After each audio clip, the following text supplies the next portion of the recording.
શું તમને ખબર છે, હળદર એ એક રસોડામાં વપરાતો ફક્ત મસાલો નથી, તે એક પાવરફુલ મેડિસિન છે. 90% લોકો હળદરને ખોટી રીતે લે છે, જેથી તેનો ફાયદો એને મળતો નથી. પહેલા તો હળદરના ફાયદા જોઈ લઈએ આપણે. હળદર તમને ઇમ્યુનિટી વધારે છે, તમારી રોગપ્રતિકારક શક્તિ વધારે છે. બીજું, જોઈન્ટ પેઇન એટલે કે સાંધાના દુખાવામાં તમને રાહત આપે છે. ત્રીજી વસ્તુ, સ્કિન છે એ તમારી ગ્લો કરે છે. અને ચોથી વસ્તુ, બોડીમાંથી ઇન્ફ્લામેશન દૂર કરે છે. હવે જોઈએ હળદરની સાચી રીતે કઈ રીતે તમારે લેવી જોઈએ અને કોની સાથે લેવી જોઈએ.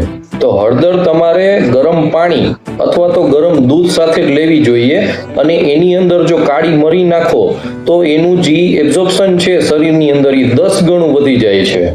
આવી સિમ્પલ ટીપ કોઈને ખબર નથી હોતી. તો તમારા મિત્રોને, તમારા પરિવારજનોને બધાને શેર કરો. અને જો તમને આ ટીપ સાચી લાગી હોય તો કમેન્ટમાં યસ કરીને મૂકી દો.